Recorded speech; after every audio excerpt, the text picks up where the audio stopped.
안녕하세요. 오늘도 새한살롱을 찾아주셔서 감사합니다.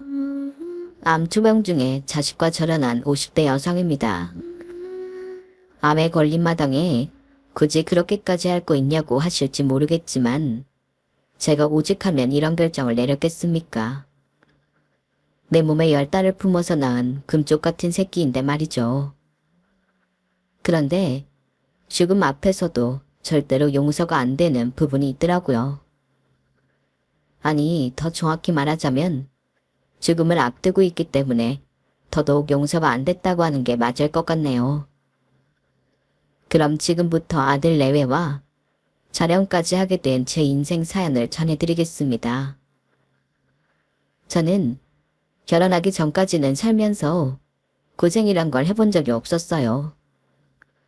부유한 부모님을 둔 덕분이었죠. 그 부분에 대해서는 정말 감사하게 생각하고 있습니다. 부모님 그늘 아래서 살 때 제 인생의 유일한 고민은 시험 잘 쳐서 좋은 학교에 들어가는 것 외엔 없었습니다. 지금은 고교 입시가 많이 달라졌지만 제가 고등학교에 다닐 당시만 해도 성적으로 고등학교를 지원해서 가곤 했거든요. 어느 학교에 다니느냐에 따라 공부를 잘하는지 아닌지를 판가름할 수 있던 시절이었죠. 그래서 소위 돈 좀 있는 집에선 자식들을 좋은 고등학교에 보내기 위해 요즘 대학 입시 못지않게 고등학교 시험 준비를 시켰어요. 집에 가정교사나 명무대생 과외 선생을 두고 공부를 시키는 건 기본이었고 은밀히 예상시험지를 빼돌려 공부시키는 집들도 있었어요. 하여간에 예나 지금이나 우리나라 학부모들의 교육열은 못 말릴 정도랍니다. 저희 부모님도 오빠들과 제 입시를 위해 남들 못지않게 공을 들였어요. 덕분에 저희 3남매는 명문고등학교에 들어갈 수 있었죠. 고등학교에 들어간 이후에는 대입을 위해 가정교사를 드리거나 명문대 출신의 입주과외 선생을 들였어요. 그 결과 오빠는 Y대 의대에 들어갔고 작은 오빠는 K대 경영학과에 들어갈 수 있었죠. 그리고 드디어 제 차례가 되었어요. 두 오빠의 경험상 가정교사보다는 입주과외로 재미를 봤기 때문에 이번에도 부모님은 입주과외 선생을 드리기로 했어요. 저는 두 오빠에 비해 상대적으로 성적이 뒤처지는 편이라서 성신여대 정도 들어가면 잘 가는 거라고 생각하고 있었어요. 부모님도 그렇게 생각하셨고요. 그런데 제 입주 과외를 맡은 서울대생이 그 말을 듣고는 버럭 화를 내는 거 있죠. 아니, 고작 그 정도 목표를 세운 거면서 저를 과외 선생을 쓰시는 겁니까? 저는 2대 이하 대학을 목표로 하는 학생은 받지 않습니다. 적어도 내 제자라고 하면 그 정도 대학은 들어가야 하니까요. 어떻게 하시겠습니까? 목표를 상향 조정하시겠습니까? 아니면 과외 선생을 다른 사람으로 부르시겠습니까? 초면에 너무도 당돌한 소리를 하는 과외 선생을 보고 저도 제 부모님도 꽤나 놀랄 수밖에 없었어요. 그러면서 한편으로는 말로만 큰 소리 쳐놓고 나중엔 이런저런 핑계를 대며 책임 회피하라는 거 아닌가 의심이 되더라고요. 그건 어머니도 저와 마찬가지였고요. 하지만 사업을 하시는 아버지만큼은 생각이 다르셨어요. 그래, 사내라면 그 정도 배포는 있어야지. 마음에 들어. 달래 서울대생이 아니었어. 하지만 말로 망신소리 치는 건 누구나 알 수 있지 않겠나. 자네가 내 딸을 이대에 보내준다면 과외비 외에 적절한 보상을 해주겠네. 이를테면 졸업할 때까지 등록금 잔액과 생활비 일체를 지원할 생각이네만. 자네 생각은 어떤가? 좋습니다. 결과로 보여드리겠습니다. 그건 그렇고 내 딸이 이대에 들어가지 못하면 그땐 자네도 자네 말에 책임을 져야 하지 않겠나? 세상에 궁자 믿음은 없는 거니까. 거기에 대해선 어떻게 생각하는가? 그러자 과외 선생님은 1초의 망설임도 없이 대답했어요. 만약 정희 학생이 이대에 합격을 못한다면 그동안 제가 받은 과외비는 전액 환불해드리겠습니다. 이 정도면 만족하시겠습니까? 그 말에 저는 속으로 코웃음을 쳤어요. 서울대생한테 공짜 과외를 받게 생겼구나 하고 말이죠. 그렇게 생각한 이유는 대입학력고사까지 고작 1년 남짓 남은 시점이었기 때문이었죠. 그 짧은 기간에 성신여대도 갈까 말까한 성적의 학생을 이대에 갈 성적으로 만든다는 건 사실상 불가능에 가까웠거든요. 그런데 과외 선생이 저희 집에 입주를 하고 첫 수업을 받아보고서는 이러다 나 정말 이대 가는 거 아니야? 하는 생각을 하게 되었어요. 왜 그렇게 생각을 했느냐면 이번 과외 선생은 저번에 만났던 선생들과는 너무도 달랐기 때문이었죠. 일단 어떻게 공부를 해야 성적이 잘 나오는지를 귀신같이 알고 있는 사람이었어요. 같은 공부를 해도 짧은 시간에 효율을 높이는 방법을 말이죠. 그리고 덧붙여서 어떻게 하면 시간을 알차게 쓸 수 있는지도 무척이나 잘 알고 있었어요. 지금까지 자신이 그렇게 공부해 왔기 때문에 그런 방식이 몸에 익은 사람이었던 거죠. 거의 선생님은 앞으로 남은 1년을 마치 2년처럼 사용할 수 있도록 시간표까지 짜주었어요. 분 단위로 끊어서 말이죠. 명심해. 앞으로 1년간 정희 너는 여자도 아니고 사람도 아니야. 그냥 공부하는 기지가 되는 거야. 내가 짜준 일과표대로 먹고 자고 학교에 가고 공부만 하는 거야. 힘들겠지만 이대로만 잘 따라준다면 1년 뒤 너는 멋진 이대생이 될 수 있어. 그러니까 1년만 나 죽었어 하고 날 믿고 따라와줘. 그렇게 시작된 입주과외 선생과의 공부는 정말 토 나올 정도로 힘들고 벅찼어요. 숨쉬는 자유 외에는 제게 주어진 자유는 아무것도 없는 것 같았거든요.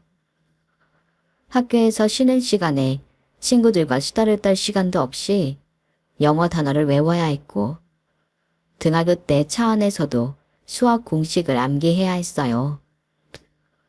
심지어 똥 싸는 시간까지 아껴가며 공부를 했으니 말 다 했죠.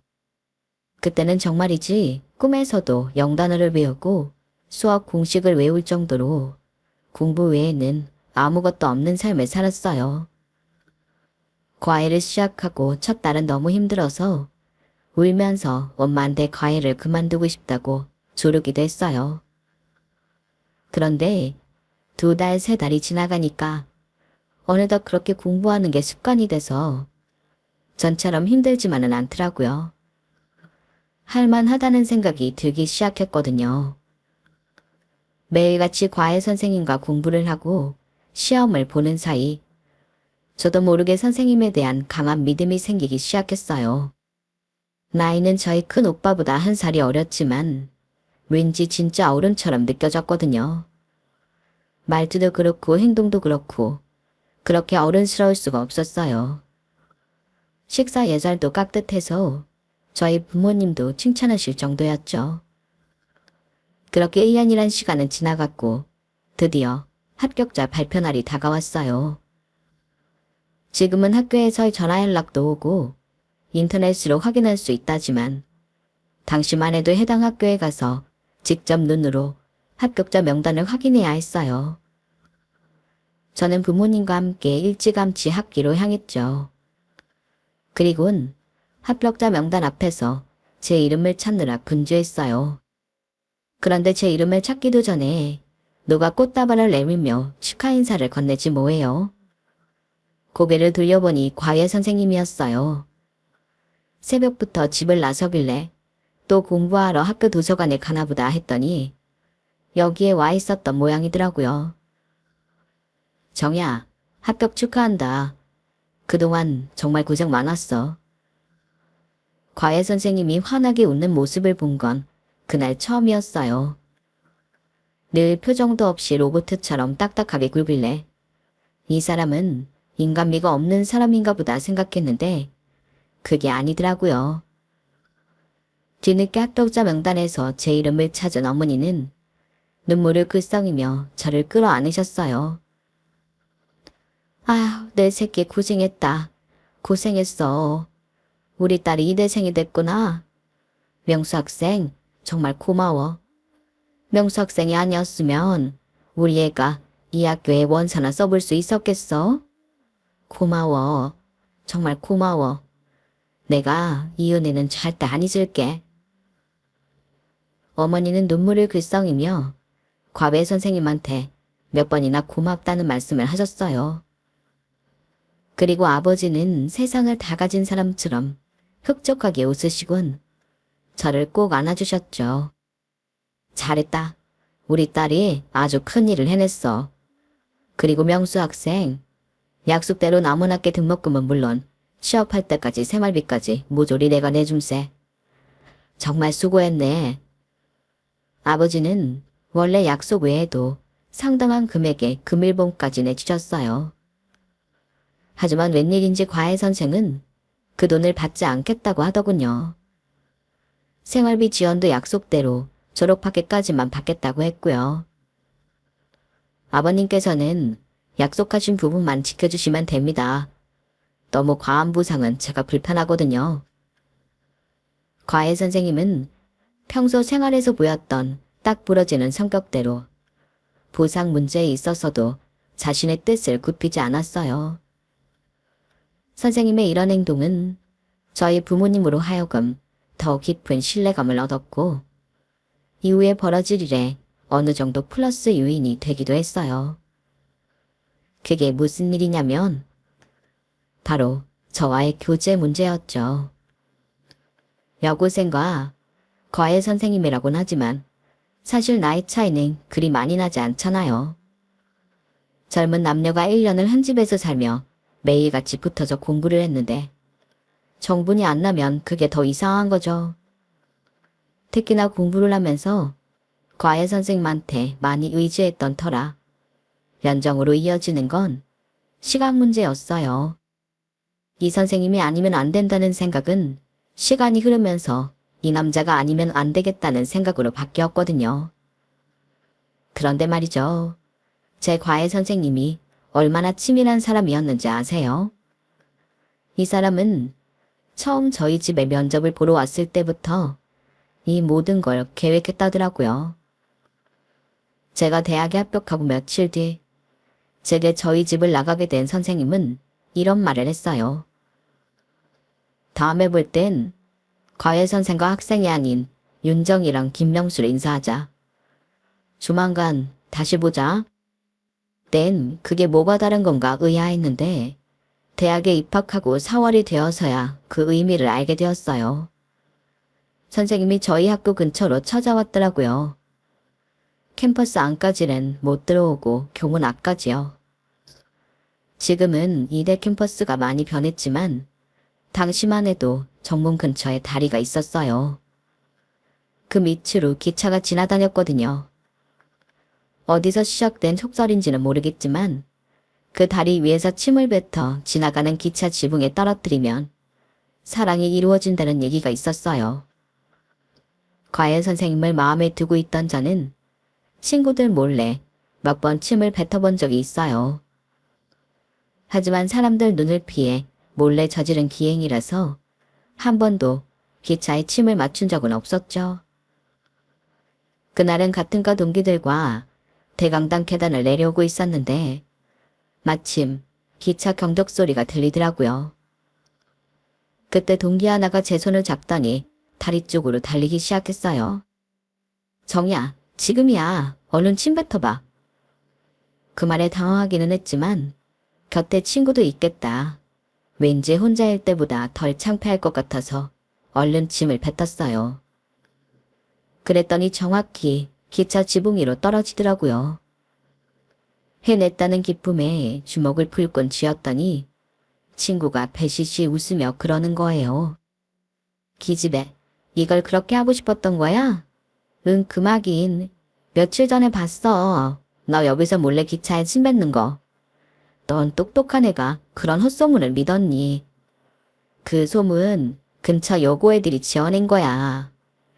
그나저나 너 마음에 품고 있는 남자가 누구야? 말해봐. 내가 맞춰볼까? 키는 170대 중반 정도고 피부가 하얗고 검은 뿔테 안경 쓰고 있지? 순간 저는 뒷머리가 쭈뼛 서는 기분이 들었어요. 친구가 말한 인상은 바로 제 과외 선생님 모습이었거든요. 더 말해볼까? 인상은 차가운데 왠지 믿음직스러운 면모가 있는 남자지. 야, 너 그거 어떻게 알아? 너 혹시 신기 있니? 뭐, 신기? 나 모태신앙이야. 어디서 그런 망발을. 나한테 남다른 점이 있다면 시력이 좋고 눈치가 빠르다는 점이랄까? 저기 교문 밖에서 아까부터 널 뚫어지게 바라보고 있는 남자. 네가 좋아하는 그 남자 맞지? 친구 말에 따라 교문 쪽으로 고개를 돌려보니 그곳에 과외 선생님이 서 있었어요. 너무 반가운 얼굴이라서 나도 모르게 얼굴에 화끈 열이 올랐어요. 그러자 친구가 제 등을 떠밀며 어서 가보라고 하더군요. 그래서 홀린 듯이 교문가로 갔더니 선생님이 입가에 미소를 띠며 제 이름을 불렀어요. 윤정이, 오랜만이야. 너무 반가운 마음에 순간 나도 모르게 달려들어 선생님을 와라 끌어안았어요. 그러자 주변 사람들이 다들 쳐다보더군요. 그런데도 선생님은 저를 밀어내지 않은 채 가만히 저를 안아주셨어요. 100마디 말보다 이 한 번의 포옹이 우리 두 사람의 마음을 서로에게 전해주는 것 같더군요. 교문을 지키던 수희 아저씨가 나와 학교 앞에서 이게 무슨 추태냐고 화를 내시는 바람에 그제야 우리 두 사람은 끌어안고 있던 손을 놓았어요. 그리고는 영화 졸업의 엔딩 장면처럼 손을 잡고 신촌 기차역 쪽으로 달려 내려갔죠. 그날 우리는 하루 종일 손을 잡고 걸어 다녔어요. 이 손을 놓으면 이 사람을 영영 놓칠 것 같은 두려움에 손이 땀이 차는데도 놓을 생각을 하지 않았죠. 그렇게 우리는 누구 하나 사귀자는 말을 안 했음에도 연애를 시작하게 되었어요. 부모님과 오빠들한테 들키지 않으려고 조심하면서 만났지만 비밀은 그리 오래 가지 않았어요. 정확히는 제 입으로 교제 사실을 털어놓게 된 거죠. 어머니가 자꾸 손자리를 잡아오시잖아요. 싫다고 몇 번이나 거절을 했는데도 막무가내로 말이에요. 누가 당장 결혼하라니? 너희 학교는 재학 중에 결혼 안 되는 거 다 아는데 일단 선만 보라는 거야. 남자를 만나봐야 남자 보는 눈도 기르지. 글쎄, 난 그런 거 필요 없다고. 내 결혼 상대는 내가 알아서 고를 거야.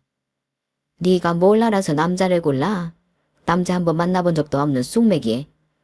그리고 네가 골라 데려온 남자를 나 네 아버지가 허락할 것 같니?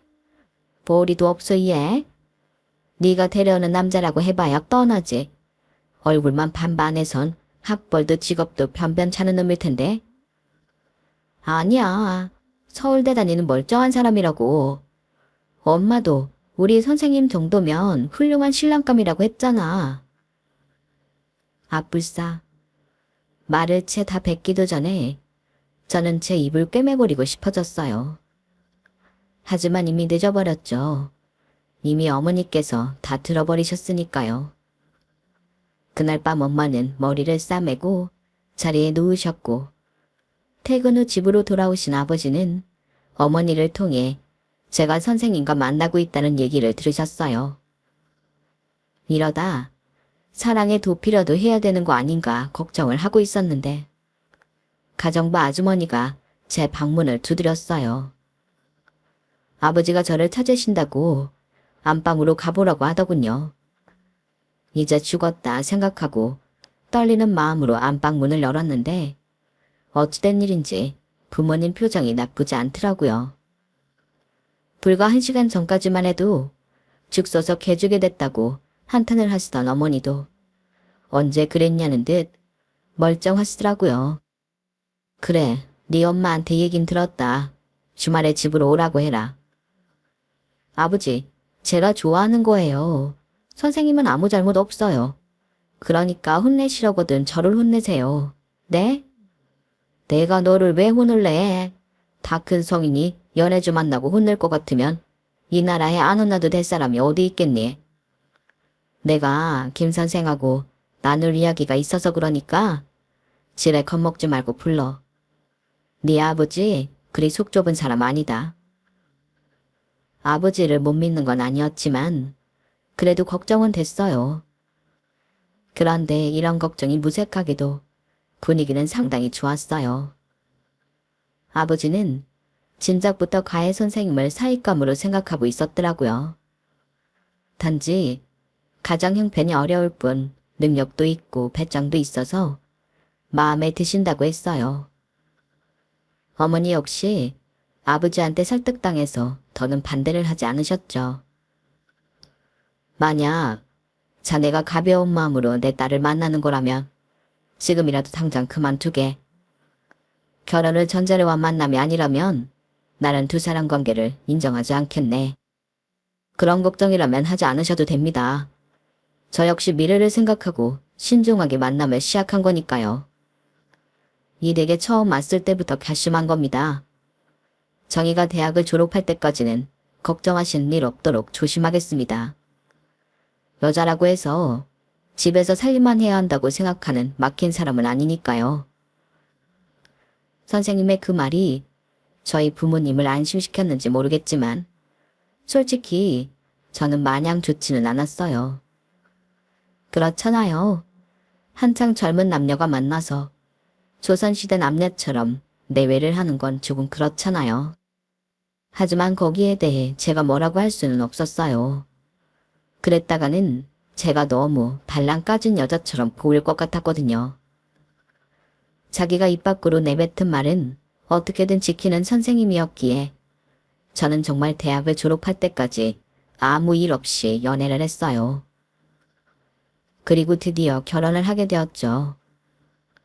우리 시댁은 제가 생각했던 것보다 너무 가난했어요. 남편 밑으로 형제가 넷이나 더 있었는데 대학 공부를 한 사람은 제 남편이 유일하더라고요. 한마디로 개천에서 난 용이었던 거죠. 거의 대릴쌈이나 마찬가지로 저희 집 도움으로 결혼을 하게 되었어요. 남편은 자기 힘으로 하겠다고 했지만 저희 아버지가 극구 반대하셨죠. 하나밖에 없는 딸을 궁색하게 살도록 내버려 둘 수 없다는 게 이유였어요. 그런데 제 남편이 정말 대단한 사람인 게 이후 직장 생활을 하며 모은 돈으로 저희 아버지한테 받은 결혼 비용을 다 갚았다는 거예요.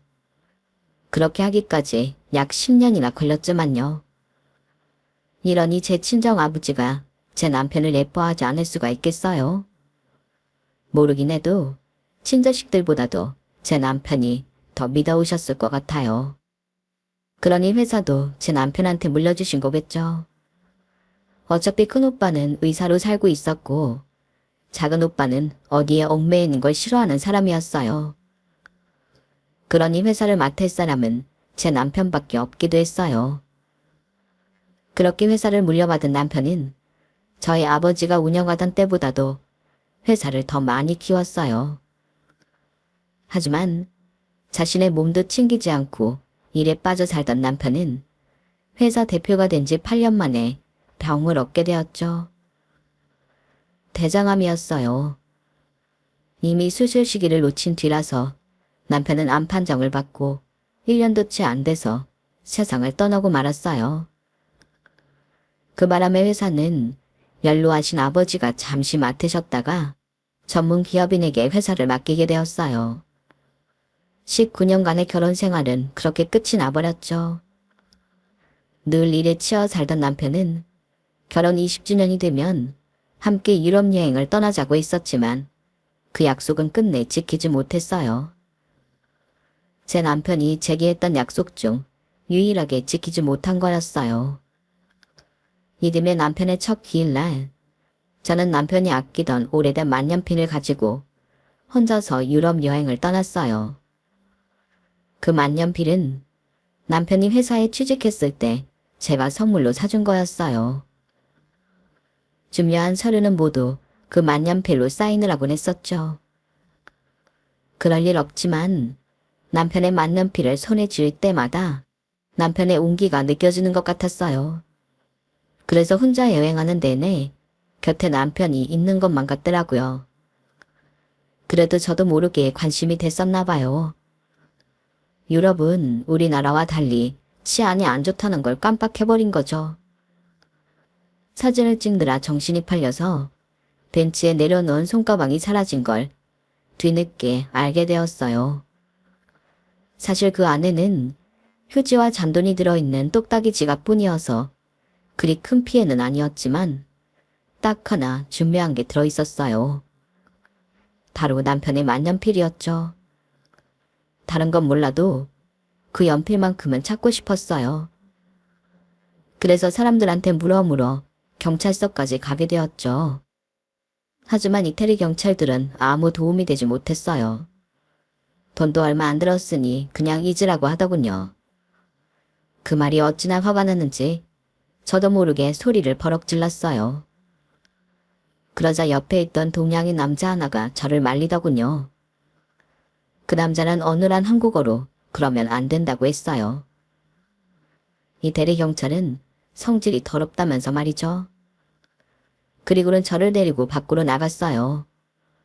그 남자는 차라리 가방을 잃어버린 근처 휴지통을 찾아보는 게 빠를 거라고 했어요.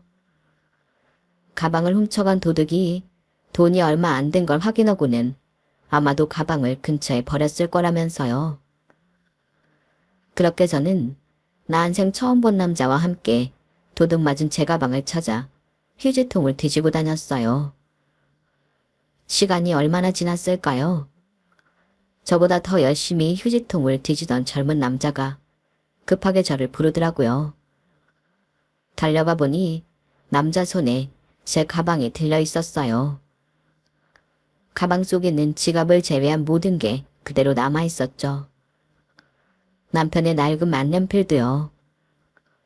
만년필을 손에 쥐고 펑펑 울었더니 남자가 등으로 저를 가려주더라고요. 낯선 남자의 등 뒤에서 한참을 울고 난 저는 기분이 한결 나아졌어요. 그래서 남자에게 한턱 쏘겠다며 근처 멋진 레스토랑으로 가자고 했죠. 그러자 남자는 의아한 표정으로 저를 보며 그러더군요. 지갑을 잃어버렸다는 걸 깜빡하신 것 같아요. 배가 고프시면 밥은 제가 사드릴게요. 비싼 건 못 사드리겠지만요. 그 말에 저는 웃옷을 살짝 들어 보였어요. 제 배에 단단히 묶여있는 복대를 보여주었죠. 한국 아줌마를 어떻게 보고 그런 소리를 해요? 잔돈푼 조금 잃었다고 해서 문제될 거 없으니까 걱정 말고 따라와요. 그렇게 우리 두 사람은 멋진 레스토랑에 가서 칼질을 했습니다.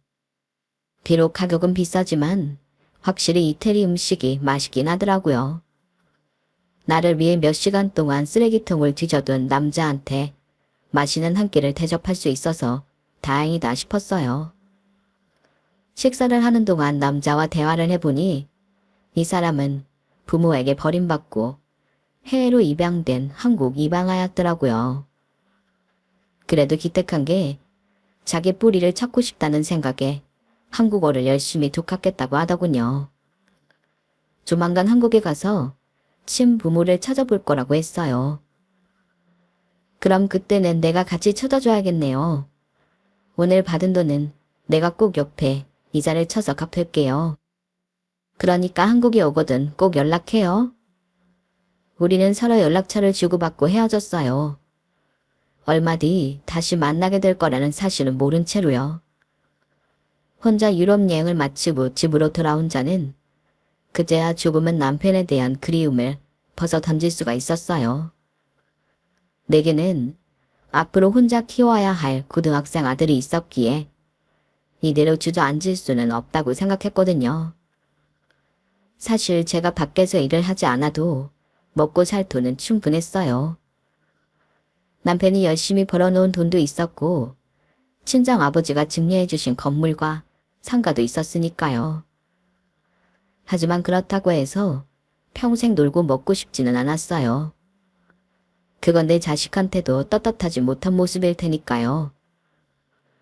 그래서 뭐를 할까 고민을 하다가 멋진 카페를 차리기로 했어요. 프랑스 여행을 할 때 자주 갔던 노상 카페 분위기를 그대로 살리고 싶었죠. 다행히도 여성들 사이에서 브런치와 유행을 하던 때여서 카페는 오픈을 하고 얼마 안 돼 정상 궤도에 오를 수 있었어요.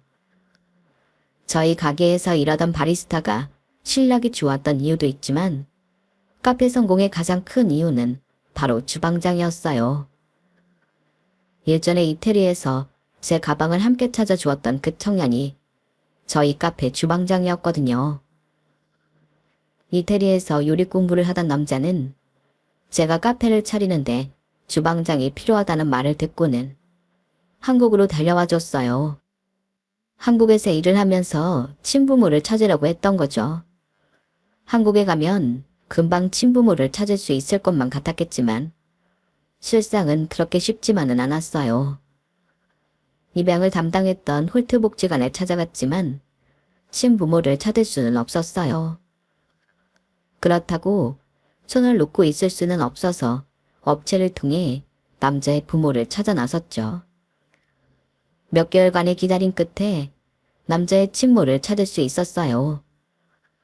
하지만 이미 가정을 그리고 산지 오래된 남자의 어머님은 자신의 아들을 만나는 것조차 거부하더군요.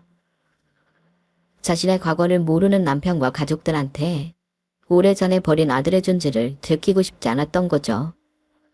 너무나 이기적인 모습에 제가 더 화가 났어요.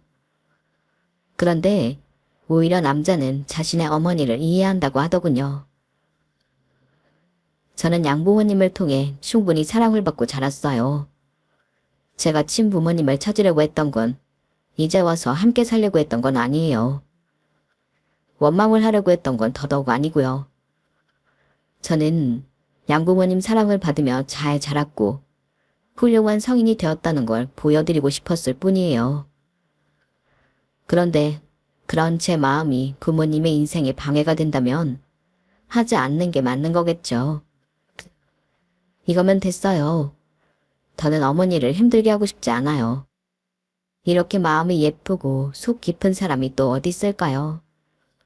안타까운 마음에 제가 남자의 한국 어머니가 되어주기로 약속했어요. 그렇게 저는 또 하나의 아들을 가지게 되었고 남자는 두 번째 양어머니를 가지게 되었어요. 5년간 카페를 운영하던 저는 아들 녀석이 결혼을 하면서 손주가 줄 사람이 없다고 해서 가게를 접었어요. 제가 하던 카페는 제 양아들한테 넘겨주었어요. 따로 계약서는 쓰지 않았고 언제가 됐든 돈이 모이면 그때 달라고 얘기했죠. 애가 애를 낳는다고 하죠.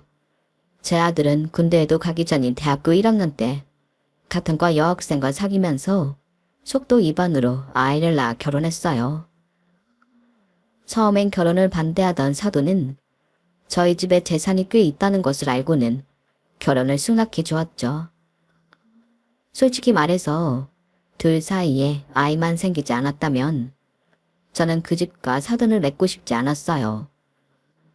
어찌됐건 간에 저희 집 재산을 보고 결혼시키려고 한 거니까요. 아이가 태어나기도 전에 군입대를 하게 된 아들은 어린 부인을 대신해서 저보고 자기 딸아이를 키워달라고 했어요. 친할머니가 돼서는 그 정도는 해줄 수 있는 거 아니야? 어차피 엄마는 딱히 할 일도 없잖아. 카페 일이야 직원들이 하면 되는 거고. 아니 너희 장모님도 있는데 내가 꼭 너희 아이를 키워야 하니. 나는 엄연히 일이 있는 사람이고 너희 장모 집에서 놀고 있다며. 엄마 우리 장모님 봤지? 할 줄 아는 거라고. 친구들과 술 먹고 화투 치는 거밖에 없는 사람이잖아. 오죽하면 장인어른이 더는 못 살겠다고 이혼을 했겠어? 그런 사람한테 어떻게 내 자식을 맡겨. 엄마는 할머니가 돼서는 손녀딸이 불쌍하지도 않아. 내가 부탁 좀 할게. 엄마가 우리 애 안 봐주면 나 타령할지도 몰라. 그래도 되겠어? 부탁이 아닌 협박에 가까운 아들 녀석이 말해 하는 수 없이 저는 손녀딸을 맡아 키우게 되었어요. 며느리는 대학에 복학해서 강의를 들어야 하기 때문에 아침부터 저녁까지 거의 제 손에 손녀딸을 키우게 됐죠. 처음엔 제게 고마워하더니 시간이 지나자 슬금슬금 제 눈치를 보며 꾀를 부리기 시작했어요. 말로는 스터디에 참여해야 해서 시간이 안 난다고 했지만 실상은 친구들과 어울려 술도 마시고 나이트에 춤을 추러 다니느라 매번 늦게서야 집에 돌아오더라고요. 그걸 알면서도 뭐라고 할 수가 없었어요.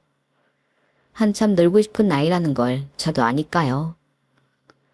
제 아들 녀석은 군에 가 있는데 혼자 독방 육아를 하는 것도 불공평하다 싶었고요. 내 아들의 허물이 있으니 제가 대신 손녀딸을 키울 수밖에 없다고 생각했어요. 그때는 아들 녀석이 제대하면 다시 예전처럼 돌아갈 수 있을 거라고 생각했어요.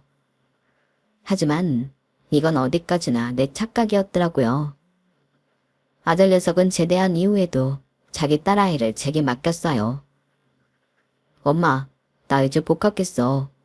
명색이 한 집안의 가장이 됐는데 학점이라도 잘 받아야 제대로 된 직장에 취직할 거 아냐. 혜린이도 지 공부하느라 바빠서 애보기도 힘들고 말이야. 그러니 어쩌겠어. 손녀딸은 엄마가 봐줘야지. 엄마 카페도 접었다며. 이 아들을 봐서라도 엄마가 몇 년만 고생해줘. 차라리 말이나 못하면 다행이죠. 이 녀석이 누굴 닮아서 이렇게 입만 살았는지 누굴 탓하겠어요. 제 잘못이죠. 그래서 모든 게 내 죄다 생각하고 손녀딸 육아에 열중했어요. 그런데 언제부턴가 소화도 잘 안 되고 몸이 자꾸 늘어지더라고요. 병원에 가봤지만 별다른 진단은 나오지 않았어요. 모든 게 정상이라고 하는데 저는 정말 아팠거든요. 정확한 진단을 받으려고 여러 병원을 돌아다녔더니 의사들이 마치 저를 꾀병 환자 보는 듯 하는 것 같았어요. 아들 내외도 마찬가지였고요. 엄마, 정말 이러는 거 아니야. 손녀딸 좀 봐달라고 했더니 꾀병을 부려? 솔직히 애 하나 보는 게 그렇게 힘든 일도 아니잖아. 그동안 엄마가 세상을 너무 편하게 살아서 그러는 모양인데 엄마 또래 다른 아줌마들은 다들 손주 보느라 바쁘다고. 엄마만 고생하는 거 아닌데 왜 이렇게 유난이야. 엄마 때문에 내가 와이프 앞에서 면이 안 선단 말이야. 그렇게 우리 애 봐주기 싫으면 알았어. 내가 학교 그만두고 집에서 애나 키우지 뭐. 대신 엄마도 이거 하나만 알아도 엄마 아들이 백수로 살게 된 건 다 엄마 탓이라는 거 말이야. 어머님, 저도 어머님한테 많이 실망했어요. 그래도 어머님은 저희 엄마와는 달리 꽤 어른스러운 분인 줄 알았는데 그게 아니었나 보네요. 없는 병도 만들어내려고 하실 줄은 몰랐어요. 실망이에요. 억울하게도 아무도 믿어주지 않더군요.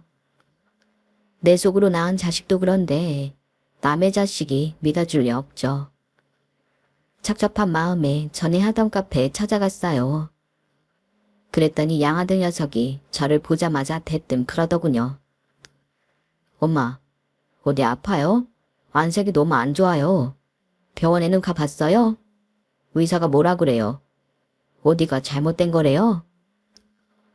숨도 쉬지 않고 제 걱정을 쏟아내는 양아들을 보니 나도 모르게 눈물이 나더라고요.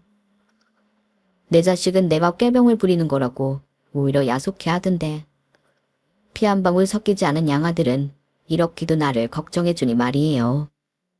그래서 그간 있었던 일을 모조리 털어놓았더니 양아들이 제 손목을 잡고는 병원으로 데려가더라고요. 규모가 그리 크지 않은 동네 병원이었는데 양아들과 의사 선생님 친분이 있는지 꽤나 친근해 보이더라고요. 의사 선생님은 몇 가지 간단한 진단을 해보고는 더 정확한 진단을 위해서 CT 촬영을 해야 한다고 했어요. 그 병원에는 기계가 없어서 외부 병원에서 사진을 찍고 와야 한다고 하더군요. 병원에서 CT 촬영을 마치고 돌아온 저는 의사 선생님과 다시 마주 앉았어요. 한참을 사진을 들여다보던 선생님은 고개를 갸웃거리며 몇 번이나 낮은 한숨을 쉬더라고요. 그리고는 아무래도 큰 병원에 가봐야 할 것 같다며 자기가 아는 선생님을 추천해주겠다고 했어요. 그렇게 대학병원에 가게 된 저는 생각지도 못한 말을 듣게 되었죠. 췌장암이었어요. 다행히 많이 진행되지는 않았다고 했지만 일단 암이라는 말에 덜컥 겁이 났어요. 내 남편을 데려간 몹쓸 병도 암이었으니까요. 그러면서 한편으로는 속이 시원하더라고요. 적어도 내가 꾀병을 부르는 게 아니라는 것만은 밝혀졌으니까요. 대개 췌장암은 초기에는 인지를 하지 못해서 발견하기 힘들다고 하더라고요. 제가 조금 예민한 성격이라서 오히려 일찍 발견할 수 있었던 거죠. 의사 선생님과 상담을 하는 내내 양아들은 제 곁을 지켜주었어요. 제 손을 꼭 잡고 따뜻한 손으로 제 등을 쓸어주면서 괜찮을 거라고 말해주더군요. 사람의 온기가 그렇게 위로가 될 줄은 몰랐어요. 몸보다 아픈 제 마음을 위로받는 기분이었죠. 그 덕에 기운을 차린 저는 암과 싸울 용기를 얻었어요. 당명도 알았으니 당장 치료를 시작하기로 했죠. 수술이 아닌 약물 치료를 할 수 있어서 다행이다 싶더군요. 혹시라도 수술을 하게 되면 어린 손녀딸을 봐줄 사람이 없다는 게 마음에 걸렸거든요. 따로 입원할 필요는 없고 집에서 생활을 하다가 항암 치료가 있는 날만 병원에 가보냈어요. 그래도 주사를 맞고 오는 날은 몸이 힘들어서 도저히 손녀딸을 볼 수가 없더라고요. 그럴 때만 아들과 며느리를 불러 손녀딸을 데려가고 했어요. 제 딴에는 자기들을 생각해서 그랬던 건데 글쎄 이것들이 뭐라는지 아세요? 어머님, 앞으로 은비는 저희가 알아서 키울게요. 어머님은 치료에 집중하세요. 너희가 그럴 시간이 되니? 요즘 취업 준비로 바쁘잖니. 치료 없는 날은 내가 집에서 볼 테니까 주사 맞는 날만 너희가 데려가렴. 그러자 아들놈이 대뜸 그러는 거예요. 엄마, 그냥 이 사람 말 들어요. 솔직히 머리 다 빠진 할머니랑 지내면 애 교육상으로도 안 좋다고. 아픈 사람이랑 있으면 우리 애가 기빨릴 거 아냐. 엄마는 왜 그렇게 엄마밖에 몰라? 그러자 며느리가 자기 남편을 다그치며 그러는 거예요. 자기야, 대놓고 그렇게 말하면 어떡해. 딱히 틀린 말은 아니지만 그래도 어머님이 기분 나빠하실 거 아냐. 그쵸 어머님? 때리는 시어머니보다 말리는 시누이가 더 밉다고. 내 아들 녀석도 그렇지만 며느리도 참 꼴 보기 싫더라고요. 암에 걸린 엄마 걱정은 못할 망정 지자식 교육이 안 좋을 걸 걱정하는 아들이라니. 이런 걸 자식이라고 낳고 내가 미역국을 먹었구나 생각하니 한숨이 절로 나왔어요. 피 한 방울 안 섞인 양아들은 내 안색이 변한 걸 보고 병원까지 끌고 가 어떻게든 살려보겠다고 난린데 어떻게 내 아들놈이 이럴 수가 있는 건지 서운하다 못해 화가 나더라고요. 자기들 필요할 때만 벽장 속에 숨겨둔 곶감 빼먹듯 하는 이것들을 도저히 용서할 수가 없었어요. 그래서 아들 내외가 가장 두려워할 말을 무기삼아 휘둘렀죠. 그래, 너희들이 그렇게 생각한다니 어쩔 수 없구나. 오늘부터 내 자식은 너희들이 데려다 키워라. 네 말대로 암에 걸려서 머리가 다 빠진 엄마가 소녀딸 봐주겠다고 발발거릴 필요는 없겠다. 그리고 기왕 이렇게 된 거 확실하게 해두자. 내가 언제 죽을지는 모르겠지만 나 죽거든 전 재산은 사회에 환원할 생각이다. 병든지 부모도 모른 척하는 자식한테 유산 남겨줘봤자 교육상 좋을 게 하나도 없잖니? 부모에 대한 고마움도 모르는 것들한테는 단 한 푼도 남겨주고 싶은 생각이 없구나. 내 할 말은 끝났으니 그만들 돌아가 봐. 그러자 아들 녀석과 며느리가 금세 태도를 바꾸며 저를 붙잡았어요. 엄마, 왜 이래? 내가 농담 좀 해본 거야. 아무렴 자식이 병든 엄마를 모른 척하겠어? 그래요, 어머님. 어머님한테 자식이라고는 이밖에 없는데, 어머님은 저희가 챙겨야죠. 그리고 어머님이 배 아파 낳은 자식이 있는데, 그 돈을 왜 얼굴도 모르는 사람한테 남겨줘요? 어머님이 많이 서운하셨던 모양인데, 기분 푸시고 저희랑 오래오래 사세요. 자기야, 뭐해? 어머님한테 사과 안 하고. 그러자 아들 녀석은 징그럽게 저를 끌어안으며 아양을 떨기 시작했어요. 예전 같으면 아들의 이런 행동이 화가 사르르 녹았겠지만 이번엔 어림도 없었죠. 오히려 더 화가 나더라고요. 이것들이 지금 나를 놀리나 싶은 게 꼴도 보기 싫었어요. 됐어, 그만해. 너희들 속은 내가 잘 알았으니까 마음에도 없는 짓 할 필요 없어. 암 걸린 엄마는 뒷전이더니 이 엄마 돈에는 관심이 있나 보지? 그런데 어쩌니? 난 너처럼 이기적인 아들놈한테는 유산을 한 푼도 남겨주고 싶지 않은걸. 차라리 부모 얼굴도 모르고 자란 불쌍한 아이들을 위해서 내 전 재산을 쓰는 게 낫겠다 싶다. 그동안 너희들이 부모한테 받은 걸 당연하게 생각해서는 안 돼. 세상엔 너희들이 당연하게 생각하는 그 사랑을 못 받고 자라는 아이들도 있거든. 감사한 줄 모르는 인간한테는 더 이상의 호의는 없으니까 그렇게 알고 돌아가. 저는 아들 애를 내쫓고 현관문을 걸어 잠갔어요. 당연히 자기들 몫이 될 줄 알았던 유산이 나라발 위기에 처하자 아들과 며느리는 길을 쓰고 책이 매달리더군요. 다음 날에도 그 다음 날에도 저희 집에 찾아와 초인종을 누르고 전화를 해댔어요. 그래도 통하지 않자 어떻게든 자기들의 몫의 유산을 찾아가겠다고 엄포를 놓더라고요. 그럴 테면 그러라고 했어요. 죽기 전에 10원 한 장 안 남기고 죄다 사회에 환원할 테니 어디 한번 뺏어가 보라고 말이죠. 그렇게 아들 내외와 연을 끊은 지 벌써 8년이 지났습니다. 그동안 저는 양아들의 도움을 받아 식이요법도 하고 병원 치료도 받으면서 암과 싸워 이겨냈어요. 나에게 진정한 사람은 내가 힘들 때 곁을 지켜주는 사람이라고 하죠. 제게 있어 그런 사람은 친아들이 아닌 양아들이었어요. 4년 전 결혼해서 가정을 이룬 양아들은 이듬해 아들을 낳았어요. 당시 저는 항암 치료를 받고 있어서 양아들의 아기를 안기가 겁이 났어요. 혹여 나 때문에 아이한테 안 좋은 병균이라도 옮기면 어쩌나 걱정이 됐거든요. 그랬더니 양아들 녀석이 그런 걱정하지 말라며 지 아이를 제 품에 안겨주더라고요.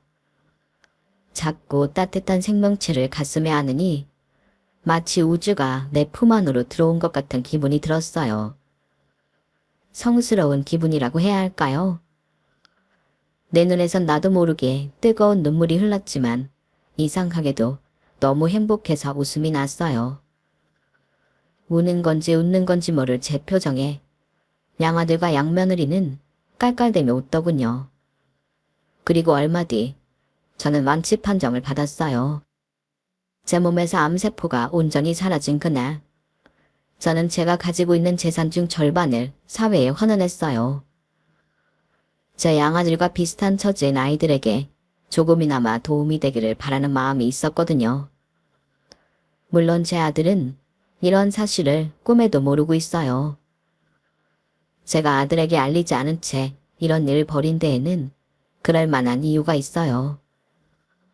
제가 일찌감치 내 재산을 사회에 환원하겠다고 밝혔음에도 불구하고 아들 내외는 여전히 자기 딸아이를 앞세워 어떻게든 재산을 뜯어가려고 애를 쓰고 있거든요. 지금 당장은 아니어도 엄마가 죽으면 그 재산은 모조리 자기 차지가 될 거라고 믿고 있는 모양이더라고요. 자식은 부모를 버려도 부모는 자식을 못 버린다나요? 도대체 그런 근거 없는 자신감은 어디서 나오는 건지 모르겠네요. 이미 전 재산의 절반이 날아갔다는 사실을 알면 아들이 어떤 표정을 지을지 궁금합니다. 세상에는 부모의 사랑을 당연한 것처럼 받고만 사는 아이들이 많잖아요. 제 아들을 비롯해서 말이에요. 그 아이들이 이거 하나만 알아두었으면 좋겠습니다. 얘들아, 세상엔 공짜가 없단다. 설령 그게 부모의 사랑이라고 하더라도 말이다. 지금까지 제 사연을 들어주셔서 감사합니다. 항상 건강하시고 정말 행복하시길 바랍니다. 여러분, 사연 댓글에 응원과 현명한 조언 부탁드려요. 좋아요와 구독은 저에게 큰 힘이 됩니다. 오늘도 좋은 일 가득하세요.